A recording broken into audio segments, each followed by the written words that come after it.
कैसे हैं आप सभी लोग। मेरा नाम है दीपा मेटा और आज हम बात करने वाले हैं कुछ क्वेश्चंस की। कोलिजन पे बेस्ड ये क्वेश्चंस हैं, हमने थ्योरी पढ़ चुके हैं। उन पे प्रैक्टिस के लिए क्वेश्चन चलिए शुरू करते हैं। पहला क्वेश्चन आपके सामने है। क्वेश्चन क्या कह रहा है देखिए।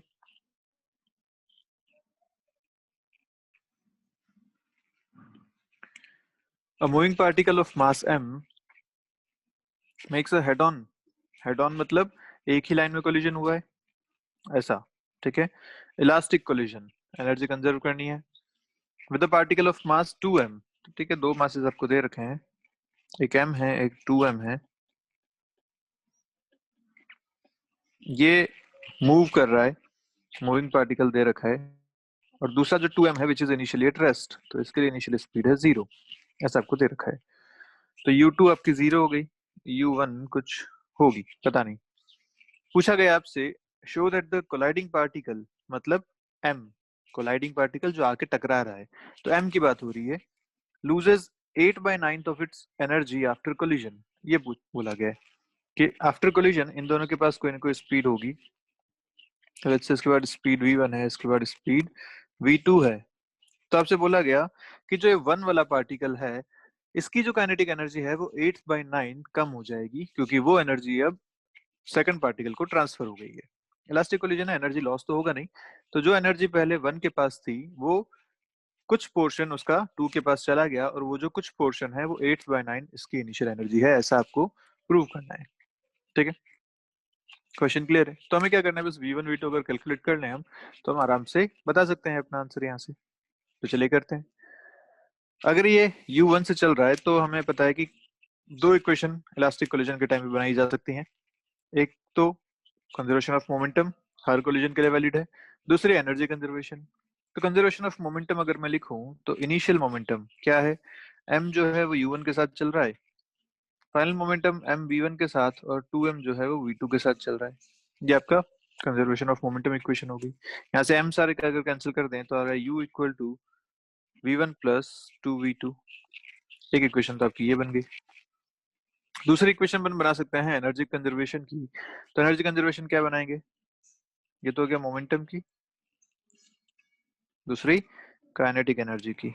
वो क्या बनेगी, half m u1 square equal to half m v1 square plus half 2m v2 square. Clear है बात। हाफ एम वी स्क्वायर के हिसाब से हमने सबकी काइनेटिक एनर्जी लिख दी। इसको अगर थोड़ा सा और सॉल्व करें तो ये बनता है आपका, देखिए हाफ m सब जगह से कैंसिल हो रहे हैं, ये आ रहा है u1 square minus v1 square equal to 2v2 square. ये आपको यहाँ से मिल गया सेकंड इक्वेशन। ठीक है, कोई दिक्कत वाली बात नहीं यहाँ से। ओके, अब देखिए फर्स्ट इक्वेशन में आपको जो u1 माइनस वी1 मिल रहा है, फर्स्ट इक्वेशन में लिख सकता हूँ u1 minus V1 equal to 2v2, ऐसा लिखा जा सकता है इसे। अगर मैं इन दोनों इक्वेशन को डिवाइड कर दूं, 2/1 करूं, तो जैसा हमने पहले प्रूफ करते हुए भी किया था कि ये जो है ए स्क्वायर माइनस बी स्क्वायर है, तो ए माइनस बी और ए प्लस बी बन रहा है। ए माइनस बी यहाँ भी है, तो दोनों कैंसिल हो जाएंगे, बचेगा ए प्लस बी। तो यहाँ से मुझे फाइनली जो मिलेगा वो मिलेगा u1 plus v1 equal to v2, ये मुझे मिलेगा, है ना। उधर v2 स्क्वायर है, यहाँ पे इधर 2v2 है, यहाँ पे 2v2 स्क्वायर है। दोनों को जब डिवाइड करेंगे तो आपको यहाँ से v2 बच जाएगा। तो ये आपको मिल गया एक रिलेशन। अच्छा, इस रिलेशन को अगर मैं फिर से फर्स्ट इक्वेशन में डालता हूँ, v2 मुझे यहाँ से मिला है, मैं इसको फर्स्ट इक्वेशन में फिर से पुट करता हूँ, तो देखो क्या मिलता है।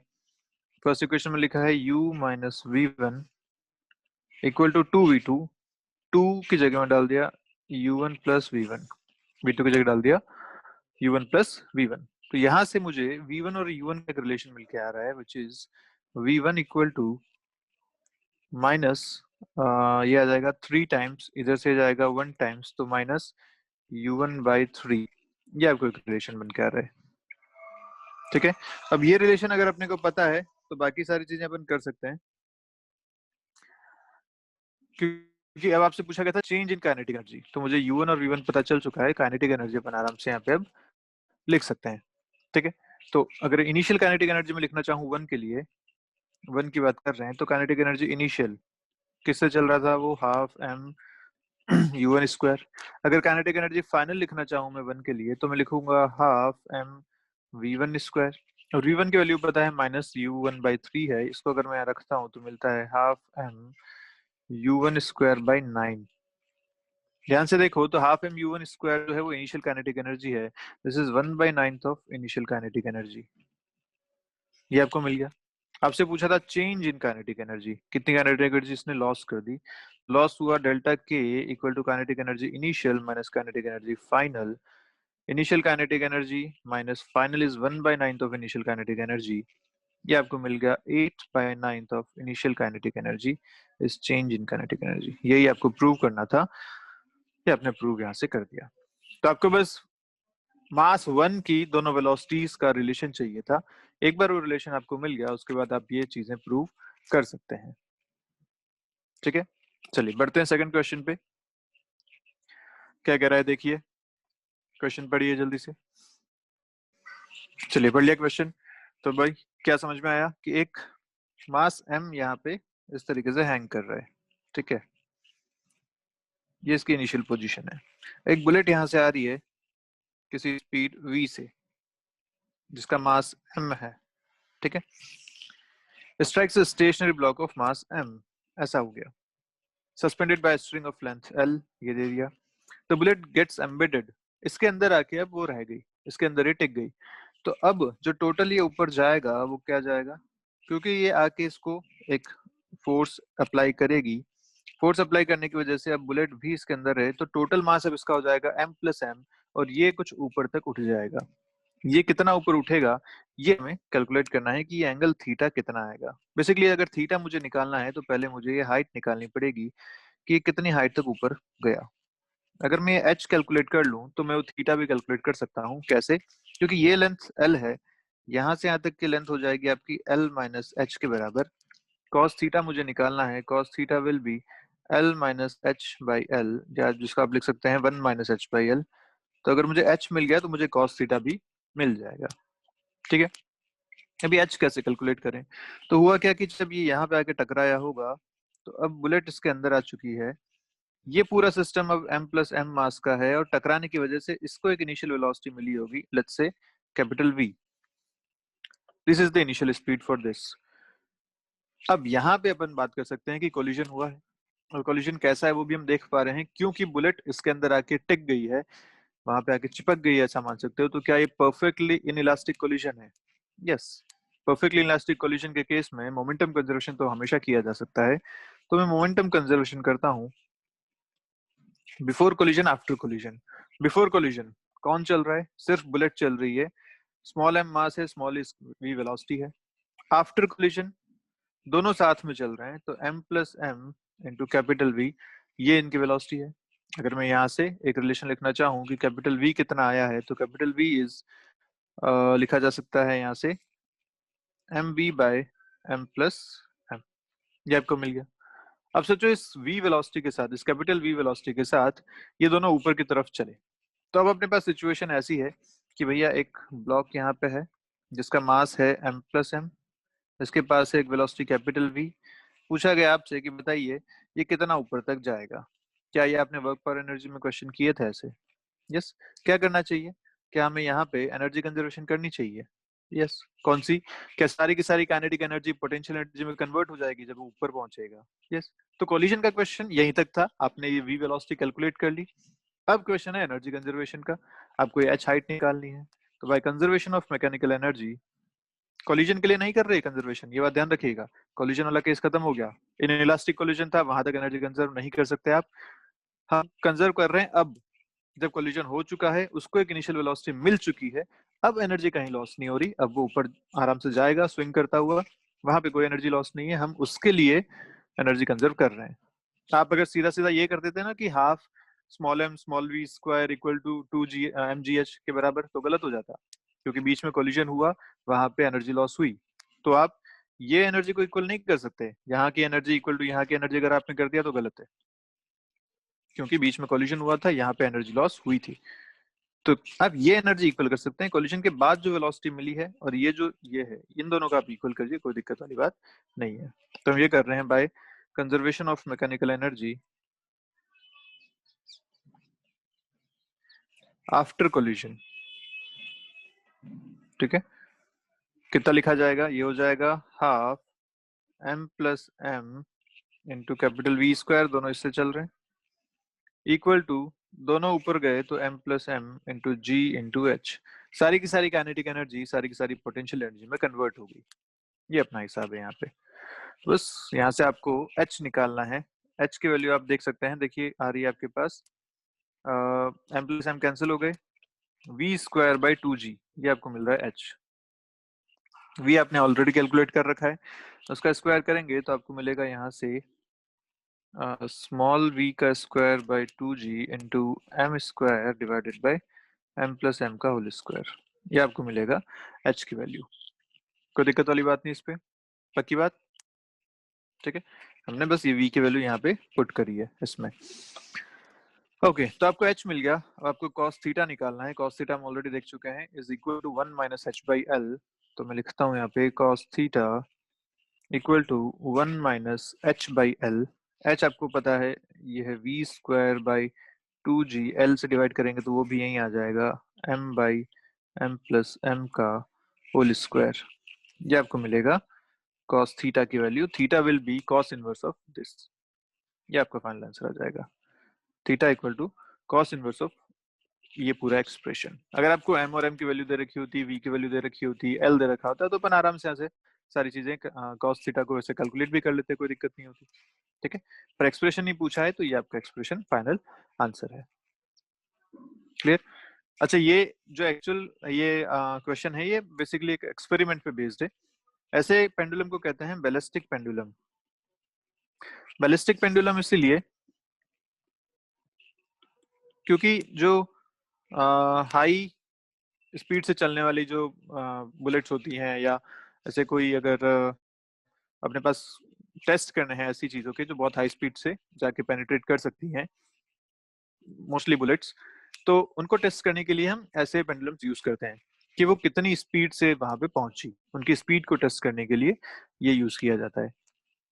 तो आगे पेंडुलम रखते हैं, जब आगे उस पर टकराती है तो कितनी हाइट तक जाता है, उसमें कितनी एनर्जी लॉस हुई होगी, इसका एक अनुमान लगा के उसकी स्पीड वहां पे कैलकुलेट करते हैं अपन लोग। ठीक है, तो इसलिए उस पर बेस्ड ही ये एक प्रॉब्लम बनाई गई है, एक एक्सपेरिमेंट पे बेस्ड। चलिए आगे बढ़ते हैं, नेक्स्ट क्वेश्चन है, पढ़िए क्वेश्चन जल्दी से।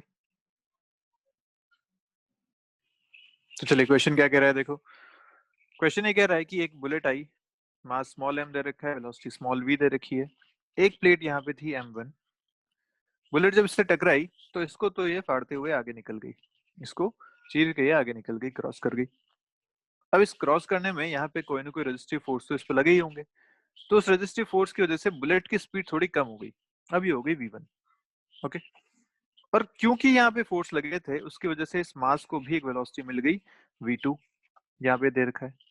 ठीक है, अब बुलेट आगे चली v1 स्पीड से, और आगे एक प्लेट और रखी हुई थी, उसमें जाके धस गई, यहाँ को इसको क्रॉस नहीं कर पाई, उसी में एम्बेडेड हो गई।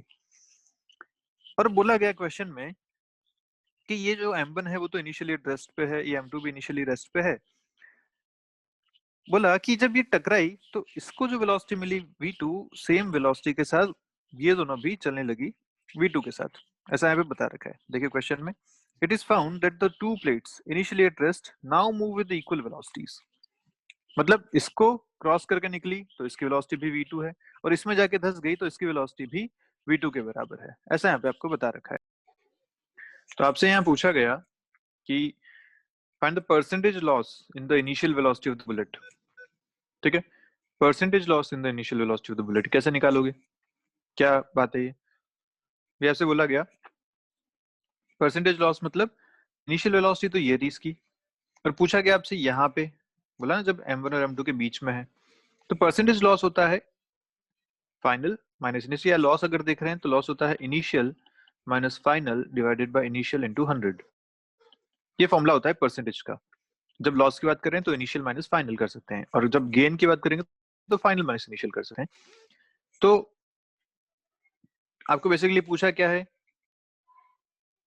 v minus v1 divided by v into 100 कितना होगा, ये आपसे पूछा गया है। ठीक है, अब इसके लिए आपको v1 निकालना पड़ेगा ऑब्वियसली, तो चलिए देखते हैं कैसे करें।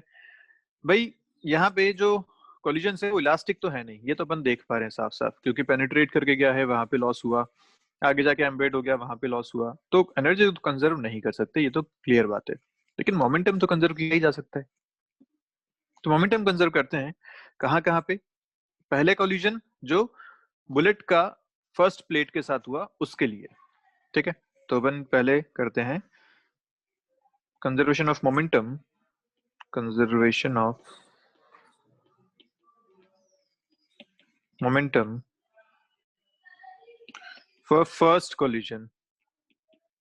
फर्स्ट कोलिजन के लिए अगर कर रहे हैं तो फर्स्ट कोलिजन में देखो क्या हो रहा है, बुलेट चल रही है विद स्पीड v, तो मैं मोमेंटम लिखूंगा m इंटू वी। प्लेट तो स्टेशनरी है, उसका इनिशियल मोमेंटम 0 है। फाइनली आफ्टर कोलिजन अब बुलेट चल रही है m इंटू वी वन से, और जो प्लेट चल रही है वो चल रही है m1 इंटू वी टू से। ये बात क्लियर, पक्की बात। This is the conservation of momentum for this one. सारी वैल्यूज आपको गिवन, अगर अपन वैल्यूज रखें तो बुलेट आपको दे रखा है 20 ग्राम्स की, which is 0.02 kg into V. V आपको गिवन नहीं है, वी रख देते हैं, equal to again bullet 0.02 v1 plus m1 आपको दे रखा है कितना 1 kg के बराबर, तो ये हो जाएगा v2। ये आपके पास एक इक्वेशन बन जाएगी यहां से, ठीक है। अब दूसरे कोलिजन के लिए अपन बात करते हैं, कंजर्वेशन ऑफ मोमेंटम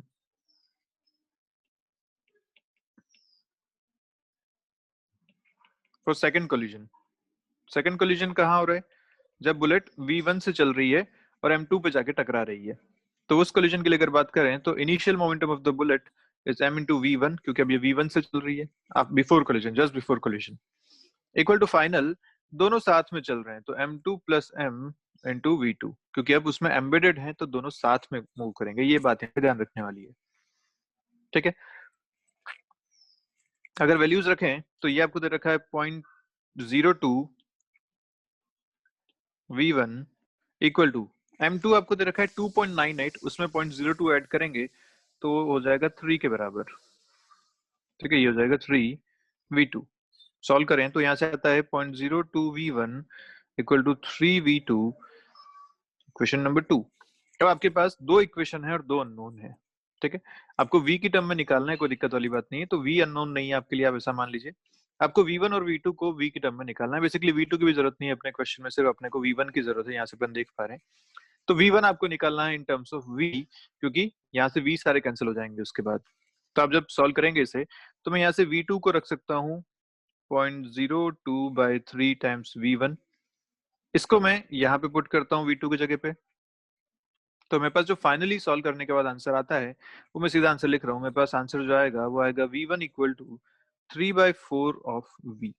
ये मेरे पास फाइनल आंसर आता है। आपको पूछा गया था परसेंटेज चेंज, तो परसेंटेज चेंज अपन निकालते हैं, initial v minus final 3/4v divided by initial v into 100। यहाँ से आपको कितना मिल रहा है देखिए 1/4 इंटू 100 मतलब 25% जो है वो इसमें एनर्जी या वो इसकी स्पीड में लॉस हुआ है। 25% is the loss in the speed. Clear है बात। अच्छा, आपसे एनर्जी में लॉस पूछा गया था तो भी क्या आप निकाल सकते थे, आपको स्पीड पता है दोनों इनिशियल और final, half M V square के हिसाब से क्या आप एनर्जी लॉस निकाल सकते थे। यस, कोई दिक्कत वाली बात उसमें नहीं है, पक्का। चलिए ठीक है, आइए नेक्स्ट क्वेश्चन पे पढ़िए क्या कह रहा है। चलिए पढ़ लिया। तो वैसे ही क्वेश्चन जेई वाले बच्चों के लिए है, नीट वाले बच्चे चाहें तो इसे स्किप कर सकते हैं, जो पढ़ना चाहे पढ़ सकते हैं। इसमें मैथमेटिक्स काफी इन्वॉल्व है इसीलिए, ठीक है। तो चलिए सॉल्व करते हैं। बोला कि एक सिंपल पेंडुलम है, डायग्राम अगर मैं बनाऊं तो भाई यहाँ पे एक वॉल है ऐसी, इसको हॉरिजॉन्टल पोजीशन से यहाँ से लाके रिलीज किया गया।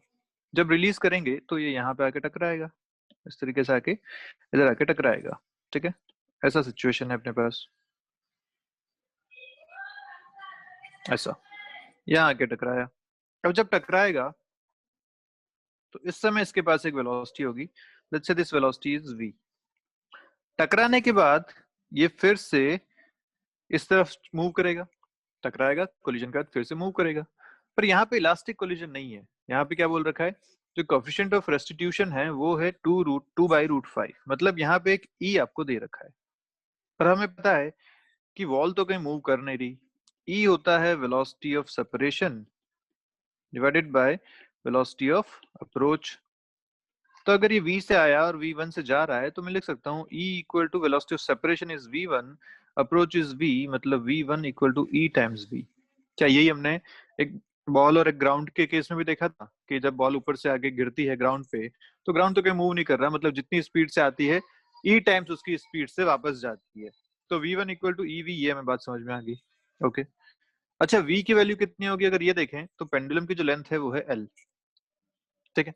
तो ये अगर मैं इसके लिए एनर्जी कंजर्व करूं इस मोशन के लिए, स्विंगिंग मोशन के लिए, this position is A, this position is B, just before collision वाली बात है बी, ठीक है, और ए ऊपर है। तो mechanical energy conservation for A to B, mechanical energy conservation for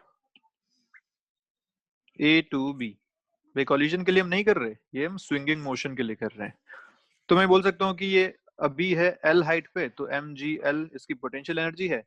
finally जब ये नीचे आ जाएगी बी पोजीशन पे तो हाफ एम वी स्क्वायर ये इसकी वेलोसिटी है। तो यहाँ से वी मुझे मिलता है √2gl के बराबर। और ये बात तो हम जानते ही हैं, किसी को h हाइट से जब ड्रॉप करते हो तो नीचे आके उसकी वेलोसिटी हो जाती है √2gh। वही यहाँ पे l हाइट पे अभी ये थी, जब यहाँ के टकराएगी तो ये भी l हाइट रहेगी, ये l हाइट पे अभी है, तो यहाँ से जब नीचे आएगा तो स्पीड हो जाएगी √2gl। तो बेसिकली आपको जो v1 मिलेगा वो मिलेगा e टाइम्स √2gl के बराबर। क्लियर है बात? ये बात होगी फर्स्ट कोलिजन की, ठीक है। अब सेकंड कोलिजन में क्या होगा, ये फिर से ऊपर गया, यहाँ से v1 से चला, फिर मैंने v1 नीचे बताया लेकिन बेसिकली यहीं से वापस जाएगा, इसी पाथ पे वापस जाएगा। इस बार v1 स्पीड से जा रहा है और क्योंकि यहाँ पे एनर्जी का लॉस हुआ था तो हमें पता है कि v1 जो है वो v से तो कम है। यहाँ से भी देख पा रहे हैं v1 is less than v, क्योंकि e इज लेस देन 1। मतलब ये कम स्पीड से अगर जा रहा है तो ऑब्वियसली अब सेम हाइट तक तो जा नहीं पाएगा, वो कहीं यहाँ तक पहुंचा, मान लीजिए यहाँ तक पहुंचा, ठीक है। v1 से चला यहाँ तक पहुंचा, फिर से नीचे आएगा। अब इस मोशन में तो कोई एनर्जी लॉस था नहीं, यहाँ गया फिर से नीचे आया, इसमें तो कोई एनर्जी लॉस नहीं है, तो जितने से गया था उतने से वापस आएगा, मतलब ये फिर से v1 से आके यहाँ पे टकराएगा। ओके, अब जब v1 से आके टकराया तो वापस किस वेलोसिटी से जाएगा, या फिर से जब कोलिजन होगा तो इसकी वेलोसिटी e टाइम्स हो जाएगी, जैसे यहाँ पे आपने देखा था। यस, तो फिर से जो v2 आएगा वो आएगा e टाइम्स v1। क्लियर है बात? सेकंड कोलिजन के बाद जो उसकी नेक्स्ट वेलोसिटी होगी वो होगी e टाइम्स v1। ये बात समझ में आ रही है आपको? पक्की बात? हर बार कोलाइड करेगा और हर बार उसकी वेलोसिटी में e मल्टीप्लाई होता रहेगा। ये बात ठीक है? तो बस हम लिखते हैं कि आफ्टर सेकंड कोलिजन, फर्स्ट वाली बात हमने ऊपर कर ही ली है, तो लिखते हैं आफ्टर सेकंड कोलिजन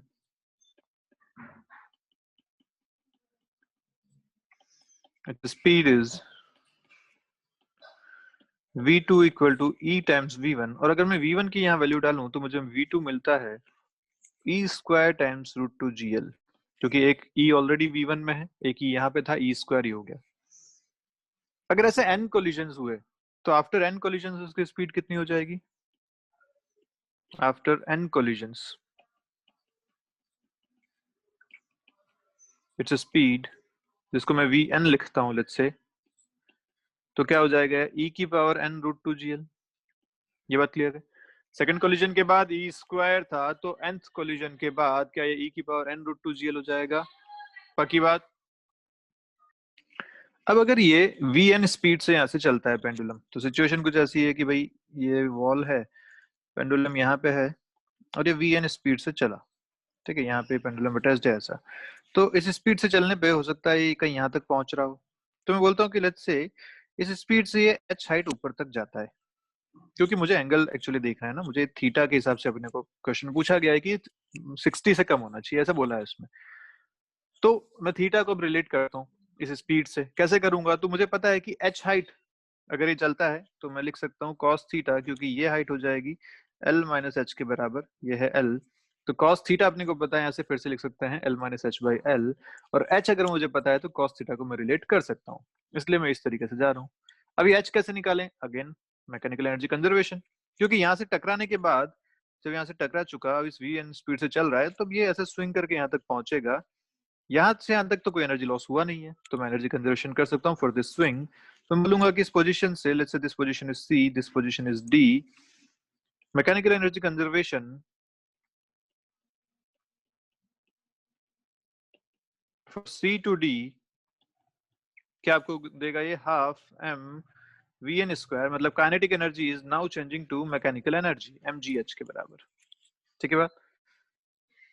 यहां से आपको मिलेगा एम से एम कैंसिल, मुझे कैलकुलेट करना है बेसिकली, एन निकालना है, तो मैं यहाँ पे वी एन स्क्वायर की वैल्यू रखता हूँ। वी एन स्क्वायर इज ई की पावर 2n इंटू 2gl, ये हो जाएगा, हाफ इधर है, इक्वल टू जी एच, ये आपको मिल रहा है। स्क्वायर करेंगे तो ई की पावर 2n हो जाएगी, रूट टू जी एल का जीएल हो जाएगा, सॉरी रूट टू जीएल का रूट हट जाएगा, 2gl वहां से बच जाएगा। एम से एम कैंसिल हो गए थे, ये आपके पास इक्वेशन आ रही है। मैं इसको आगे सॉल्व करूं तो मैं लिख सकता हूँ ई की पावर 2n इक्वल टू, देखिए जी से जी भी कैंसिल हो रहा है, 2 से 2 कैंसिल हो रहा है, यहां से आपको मिलता है h बाई एल के बराबर, h बाई एल के बराबर। अच्छा h की वैल्यू क्या है? h की वैल्यू इज, अगर ये cos थीटा है तो मैं लिख सकता हूँ h की value is l times 1 minus cos theta, ऐसा लिखा जा सकता है इसे। कैसे भाई? क्योंकि ये जो लेंथ है, इस लेंथ को लिख सकते हैं, देखिए ये length is l minus H, is also this is equal to l cos theta. क्या बात समझ पा रहे हैं ट्राइंगल से? ये जो ट्राइंगल दिख रहा है यहाँ पे आपको, इसमें ये लेंथ है l, ये एंगल है थीटा, तो ये लेंथ कितनी हो जाएगी? l cos theta. और क्या इसी लेंथ को आपने l माइनस एच भी लिखा हुआ है? यस। तो l minus H equal to l cos theta, यहाँ से अगर h मुझे निकालना है तो मैं क्या लिखूंगा? h हो जाएगा आपके पास l minus L cos theta, या l 1 माइनस cos थीटा, वही अपन ने यहाँ पे सब्स्टिट्यूट कर रखा है, l 1 माइनस cos थीटा के बराबर, डिवाइडेड बाय l, l से l कैंसिल हो गया, बचा आपके पास 1 माइनस cos थीटा। आगे अगर इसको देखें तो अब अपने e की वैल्यू रखते हैं। e की वैल्यू आपको दे रखी है 2 बाई रूट 5 के बराबर, तो मैं रखता हूँ 2 बाई रूट 5 की पावर 2n, इधर आएगा तो 1 माइनस cos थीटा, ये आपको मिला। क्लियर है बात यहाँ तक? पक्की बात। इसको अगर स्क्वायर कर दूं तो ये आता है 4 बाई 5 की पावर n, 2n में से 2 मैंने उधर अंदर ले लिया, स्क्वायर कर लिया, power n equal to 1 minus cos theta. यहाँ तक आपकी सारी बातें दे रखी हैं, ठीक है। ये आपको 2 बाई रूट 5 दे रखा था, इसलिए मैंने यहाँ पे यूज कर लिया। ओके, अब क्वेश्चन में आपसे क्या कह रहा था? क्वेश्चन में आपसे कह रखा था कि जो एंगल है वो 60 से कम होना चाहिए, है ना? वो वाले कोलिजन्स, नंबर ऑफ कोलिजन्स आपको देखने हैं जब तक कि एंगल 60 से कम ना हो जाए, ऐसा आपको बोल रखा था। तो अगर थीटा को 60 से कम होना है तो कॉस थीटा को हाफ से ज्यादा होना चाहिए, क्योंकि कॉस उल्टा चलता है, जैसे थीटा बढ़ता है कॉस की वैल्यू कम होती है, कॉस 0 इज 1, कॉस 90 इज 0, ऐसा होता है ना। कॉस जो है थीटा बढ़ने के साथ कम होती है वैल्यू, तो थीटा अगर 60 से कम करना है तो कॉस थीटा को हाफ से ज्यादा होना पड़ेगा। ये बात क्लियर है? यहाँ पे उल्टा रेशियो चलता है। अगर ऐसा है तो 1 माइनस कॉस थीटा को हाफ से कम होना पड़ेगा। ये कहाँ से आया? तो आप ऐसा देख लीजिए आधा आधा करके। अगर मैं इसको इस तरीके से लिखूं, जैसे इसलिए मैं बोल रहा था कि ये जेई वालों के लिए है, अगर ये cos थीटा में माइनस साइन लगाता हूँ तो माइनस की वजह से ये हाफ हो जाएगा, ऐसा हो जाएगा, दोनों तरफ एक माइनस और ये हाफ लेस देन का साइन आ जाएगा। अगर मैं 1 1 कर दूं दोनों तरफ तो क्या आया? 1 minus cos theta should be less than half, ये आपको मिल गया। मैं यहाँ पे ये यूज करता हूँ, तो यहाँ से मुझे मिल रहा है कि 4 बाई 5 की power n should be equal less than half, क्योंकि 1 minus cos theta is less than half, तो ये भी लेस देन हाफ। इसको इन्वर्स अगर करूं तो ये आएगा 5 बाई 4 की power n should be more than 2, inverse करने पे साइन चेंज होता है, शुड बी मोर देन 2। अब इसको अपने को n कैलकुलेट करना है, कैसे कैलकुलेट करोगे? लॉगरिथम लेके, तो n log of 5 minus log 4 equal should be more than log 2, ऐसा सिस्टम आपको यहाँ पे दे रखा है, ठीक है। सॉल्व करें, कैसे करेंगे? log 5 की वैल्यू कैसे निकालोगे आप? या इसको log 5 को लिख सकते हो 10/2, तो मैं इसे लिख सकता हूँ n log of 10/2, तो log 10 माइनस log 2। log 4 को लिख सकते हैं आप 2 log 2, ऐसा should be more than log 2। सीधा क्लियर है? log 5 को मैंने लिखा log 10, मतलब 10/2, 5 is 10/2, और a by b log a minus log b होता है, तो वो मैंने यहाँ यूज कर लिया, मोर देन log 2, ये आपको आंसर मिल गया। सबके वैल्यूज हमें पता है, log 10 होता है 1 के बराबर log 2 की जो वैल्यू होती है वो होती है 0.3010 के बराबर। अब जब यहाँ फाइनल वैल्यूज रखेंगे तो आपको मिलेगा n should be more than 3.1, पर क्योंकि n जो है वो इंटीजर होना चाहिए क्योंकि नंबर ऑफ कॉलिजन्स हैं, तो हम यहाँ पे बोलेंगे नंबर ऑफ कॉलिजन्स जो होंगे वो होंगे 4 के बराबर, क्योंकि n 3 से ज्यादा है तो 3 से ज्यादा जो इंटीजर मिलेगा वो मिलेगा 4। ये आपका फाइनल आंसर मिलेगा। Number of collision should be equal to 4। Clear है? तो क्वेश्चन में मैथमेटिक्स ज्यादा है, फिजिक्स कम है। क्वेश्चन को सॉल्व इस तरीके से करना है। ठीक बात? चलिए आगे बढ़ते हैं। क्वेश्चन आपके सामने है, पढ़िए जल्दी से क्या कह रहा है। चलिए पढ़ लिया क्वेश्चन। तो बहुत आसान सा है। क्या कह रहा है? एक स्फीयर है मास m का, moving with velocity u, hits another stationary, तो ये रेस्ट पे है। स्फीयर ऑफ सेम मास, इसका मास भी m है। If e is the coefficient of restitution, e इनका यहाँ दे रखा है। What is the ratio of velocities, तो अगर ये v1 से चल रहा है और ये बाद में v2 से चल रहा है, तो पूछा गया आपसे इनका v1 by v2 क्या होगा for the two sphere after collision. ये आपका क्वेश्चन है, v1 by v2 कितना होगा। ठीक है, तो क्या करें भाई, दो इक्वेशन यहां से बना सकते हैं। एक कंजर्वेशन ऑफ मोमेंटम, क्योंकि वो तो हमेशा कंजर्व रहता है कोलिजन के केस में। तो मोमेंटम के इक्वेशन लिखेंगे m into U equal to m into V one plus m into V two. सबके मासेस सेम है, तो यहाँ से मिल गया u equal to V one plus V two. एक इक्वेशन तो ये बन गई। दूसरी इक्वेशन क्या बना सकते हैं, E आपको दे रखा है तो कोएफिशिएंट ऑफ रेस्टिट्यूशन की इक्वेशन अपन यहाँ से बना सकते हैं। ठीक है, क्या होता है E, velocity of separation by velocity of approach. Separation आप देख पा रहे हैं v2 माइनस v1, अप्रोच है u के बराबर, तो ये एक इक्वेशन मिल गई यहाँ से v2 minus v1 equal to eu। क्या आपकी होगी सेकंड इक्वेशन। दो इक्वेशंस हैं, अगर दोनों को सॉल्व करके मैं v1 और v2 के वैल्यू निकाल लूं तो मुझे रेशियो भी मिल जाएगा। कैसे सॉल्व कर रहे हैं, तो मैं ऐड करता हूं दोनों को, 1 प्लस 2 अगर करूं तो देखिए एक तरफ प्लस v1 है, एक तरफ माइनस v1 है, v1 कैंसिल हो जाएगा। इक्वेशन जो आएगी आपको मिलेगी 2v2 equal to u plus eu। यहाँ से आपको v2 मिल गया u by two 1 plus e के बराबर। फिर एक तो आपको ये मिल गया। अगर इस v2 को मैं फिर से पुट कर दूं तो मुझे v1 भी मिल जाएगा। आप पुट करके देखेंगे v1 आपको फाइनली मिलेगा u by two 1 minus e के बराबर। ये आपको v1 मिल जाएगा। दोनों का रेशियो आपसे पूछा गया है, आंसर से आंसर बता सकते हैं। v1 by v2 is 1 minus e by 1 plus e। This is your final answer. Clear?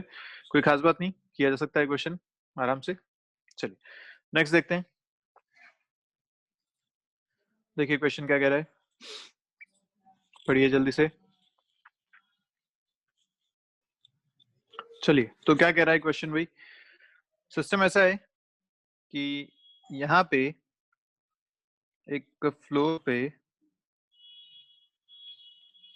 एक मास रखा हुआ है A, स्प्रिंग से कनेक्टेड है विद द मास B। ठीक है, ऐसा सिस्टम है। इसका मास m है, इसका मास 2m है, आपको गिवन है। स्प्रिंग कांस्टेंट कोई k है, स्मूथ फ्लोर है, कोई लॉस नहीं होगा। They are connected by spring, a third body c of mass m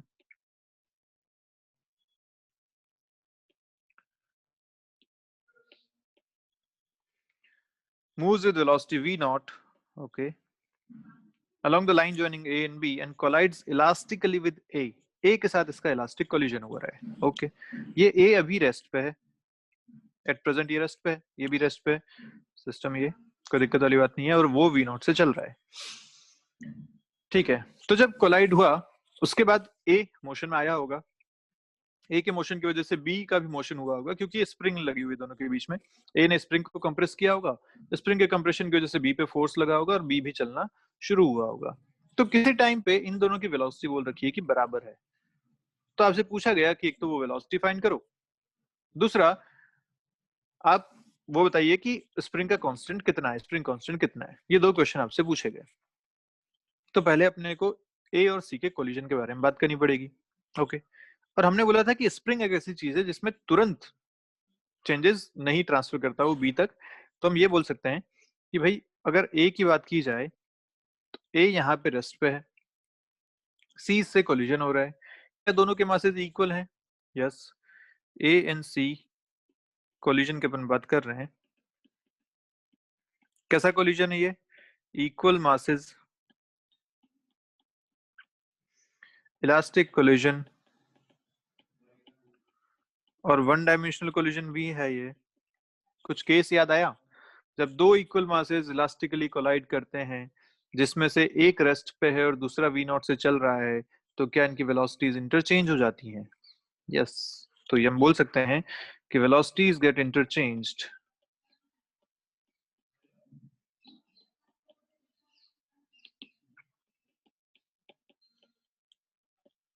ठीक है, ये हम यहाँ पे यूज करने वाले हैं। तो वेलोसिटीज अगर इंटरचेंज हो गई, मतलब कोलिजन के बाद क्या हुआ कि ये जो सी है वो अब आ जाएगा रेस्ट पे, क्योंकि ये पहले वी नॉट से चल रहा था, और जो ए है ये ए अब चल पड़ेगा with speed V naught. Clear है बात? ऐसा सिचुएशन बन जाएगी। और क्योंकि ये आगे स्प्रिंग से कनेक्टेड है, तो अभी तो ये बी नहीं चला, तुरंत आफ्टर कोलिजन तो बी नहीं चलेगा, ये अभी तो रेस्ट पे ही है, लेकिन कुछ देर बाद ये दोनों ही चल पड़ेंगे। तो ये सी तो यहाँ रेस्ट पे था, वो रेस्ट पे रहेगा, ये ए यहाँ तक पहुंच जाएगा, इसकी कोई वेलोसिटी होगी लेट्स से वी, बी की भी कोई वेलोसिटी होगी वी, क्योंकि बोल रखा है दोनों कॉमन वेलोसिटी से चल रहे हैं। इस टाइम पे ये के है और एक्स नॉट इनका कंप्रेशन है स्प्रिंग का। ये सारी चीजें आपको सिचुएशन में दे रखी हैं। बोला ना कॉमन वेलोसिटी से चल रहे हैं दोनों, इसलिए मैंने दोनों की वेलोसिटी वी मान ली है। क्लियर है बात? तो कोलिजन का केस तो हो गया, सी और ए के बीच में कोलिजन हो गया, वेलोसिटी इंटरचेंज हो गई, कोलिजन का पार्ट वहीं तक खत्म हो गया। अब आपसे पूछा गया कि बताइए ये वेलोसिटी कितनी होगी, स्प्रिंग कांस्टेंट कितना होगा, ये सारी बातें। ठीक, तो कैसे करें? अब सिचुएशन आती है एनर्जी कंजर्वेशन की, मोमेंटम कंजर्वेशन की। क्यों? क्योंकि ये जो पूरा सिस्टम है, एक बार इसको वेलोसिटी मिल गई, क्या अब इस पूरे सिस्टम पे कोई फोर्स लग रहा है? क्या कहीं से ये कांटेक्ट में है? ग्राउंड से कोई फोर्स है नहीं, इस पे हॉरिजॉन्टल डायरेक्शन में कोई और कांटेक्ट है नहीं, तो इस पूरे सिस्टम पे कोई फोर्स नहीं लग रहा। इसका मतलब इस सिस्टम का मोमेंटम भी कंजर्व रहेगा और इस सिस्टम की एनर्जी भी कंजर्व रहेगी, क्योंकि कहीं कोई लॉसेस नहीं है, कहीं कोई एक्सटर्नल फोर्स नहीं है। तो अब जो सिचुएशन है वो अपने पास सिर्फ ये सिस्टम को देखते हुए सॉल्व करना है, इस सिस्टम को अपने को देखना है। क्लियर है बात? तो देखते हैं, चलिए। For A B and spring system, no external force is acting. इसका मतलब मोमेंटम कंजर्व रहने वाला है। तो मोमेंटम कंजर्वेशन अगर मैं करूंगा तो पहले सिर्फ ए चल रहा था, ए कितनी स्पीड से चल रहा था? वी नॉट स्पीड से चल रहा था। क्लियर है बात? फाइनली दोनों चल रहे हैं और दोनों सेम स्पीड से चल रहे हैं, तो मैं दोनों का मोमेंटम लिख सकता हूँ इस तरीके से। और यहां से मुझे मिल गया कि जो v आ रहा है वो आएगा v नॉट बाई 3 से। v कितना मिल गया? v not by 3। तो एक तो आपका क्वेश्चन सॉल्व हो गया कि इनकी जो कॉमन स्पीड होगी वो v नॉट बाई 3 होगी। दूसरा आपको पूछा गया कि बताइए स्प्रिंग कांस्टेंट k कितना है, तो k कैसे कैलकुलेट करेंगे? k कैलकुलेट करने के लिए हम ऐसा बोल सकते हैं ना कि एनर्जी कंजर्वेशन यूज करते हैं। भाई एनर्जी में k कहाँ आएगा? एनर्जी में k आएगा स्प्रिंग एनर्जी में, क्योंकि स्प्रिंग भी अब कंप्रेस्ड है, आपको दे रखा है। तो एनर्जी कंजर्वेशन यूज करते हैं। इनिशियल सिर्फ ए चल रहा है, तो काइनेटिक एनर्जी ऑफ ए है half M V naught square. Finally दोनों चल रहे हैं और स्प्रिंग में भी कंप्रेशन है, तो फाइनल एनर्जी जो लिखोगे वो क्या लिखोगे? ए भी चल रहा है वी से, जो 2m मास है बी वाला वो भी चल रहा है वी से, और स्प्रिंग भी कंप्रेस्ड है एक्स नॉट से। ये आपका पूरा एक्सप्रेशन बनेगा। अब वी अपने को पता है वी नॉट बाई 3 है, वैल्यू रखते हैं यहाँ पे, तो हाफ एम हाफ हाफ सब जगह से कैंसिल हो गए। यहाँ से मिलेगा M V naught square equal to, इधर से देखो तो एम वी स्क्वायर और 2mv स्क्वायर, हाफ तो हटा दिए, तो एम वी स्क्वायर और 2mv स्क्वायर 3mv स्क्वायर बन रहा है, तो हो जाएगा 3mv स्क्वायर की जगह डालता हूँ वी नॉट बाई 3 का स्क्वायर प्लस के एक्स नॉट स्क्वायर। ये सिचुएशन है आपके पास। इस तरफ लाएंगे तो कैंसिल होगा, ये हो जाएगा 2/3 एम वी नॉट स्क्वायर, क्योंकि उधर एक 3 से एक 3 कैंसिल होगा, एक 3 फिर भी नीचे बचेगा क्योंकि 3 का स्क्वायर है। सॉल्व करेंगे तो वो उस तरफ आएगा 1/3 बन के, 1 minus 1/3 is 2/3, 2/3 M V naught square equal to K X naught square. यहाँ से आपको के पूछा था तो के की जो फाइनल वैल्यू आती है वो आती है 2/3 M V naught square by X naught square. This is the value for K. Clear है बात? तो क्वेश्चन कर सकते हैं आसानी से, कोई खास दिक्कत इस पूरे क्वेश्चन में? बस कोलिजन के बाद आगे वाला क्वेश्चन फिर conservation of momentum, conservation of energy, वो सिस्टम अलग हमें यूज करना पड़ेगा। ठीक है, पक्की बात? चलिए आगे बढ़ते हैं। एक क्वेश्चन और देखिए, पढ़िए क्वेश्चन जल्दी से।